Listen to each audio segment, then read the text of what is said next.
তথ্য প্রতিমন্ত্রী মোহাম্মদ আলী আরাফাত বলেছেন, গণমাধ্যমের স্বাধীনতা তখনই কাজে আসে যখন এর সদ্ব্যবহার করা হয়, কিন্তু স্বাধীনতার নামে এজেন্ডা বাস্তবায়নের পরিণতি খুবই ভয়াবহ। টিআইবি আয়োজিত পরিবেশ সংকটের মুখে সাংবাদিকতা বিষয়ে প্যানেল আলোচনায় কথা বলেন তিনি।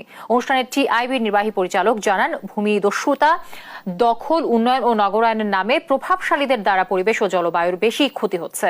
বিস্তারিত ইফতেখার রেজা রিপোর্টে। বিশ্ব গণমাধ্যম স্বাধীনতা দিবস উপলক্ষে বৃহস্পতিবার সকালে রাজধানীর ধানমন্ডিতে টিআইবি আয়োজন করে পরিবেশ সংকটের মুখে সাংবাদিকতা বিষয়ে প্যানেল আলোচনা। জলবায়ু পরিবর্তন মোকাবেলায় গণমাধ্যম গুরুত্বপূর্ণ ভূমিকা পালন করতে পারে বলে জানান আমন্ত্রিত বিদেশি অতিথিরা। More and more people are using social media.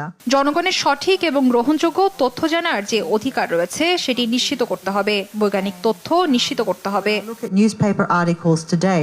A free and independent press